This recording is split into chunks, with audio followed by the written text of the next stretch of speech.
Kemeriahan HUT RI di Kabupaten Kerinci, Provinsi Jambi mendadak menjadi pilu pada Kamis 17 Agustus kemarin. Sebab emak-emak yang menjadi peserta lomba balap karung mendadak meninggal dunia ketika sampai di garis finish. Detik-detik meninggalnya peserta balap karung itu pun beredar di media sosial. Dalam video berdurasi 43 detik tersebut, emak-emak yang mengenakan baju putih tersebut awalnya terlihat sangat bersemangat mengikuti lomba bersama temannya. Ia bahkan sempat tertawa karena berhasil mencapai garis finish. Namun tak berapa lama ia mendadak jatuh pingsan. Sontak saja warga yang berada di lapangan tersebut langsung melakukan pertolongan pertama. Korban juga sempat dibawa ke puskesmas.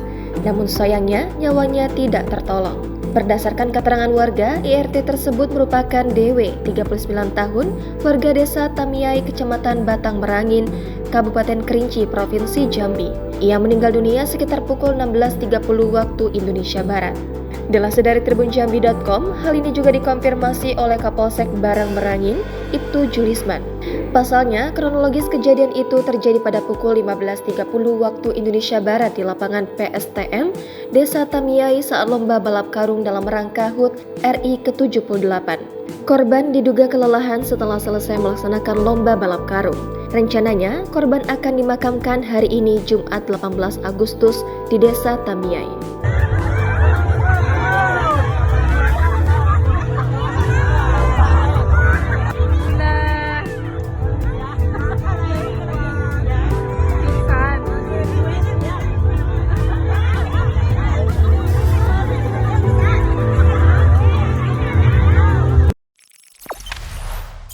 Jangan lupa subscribe, share, komen, dan like ya!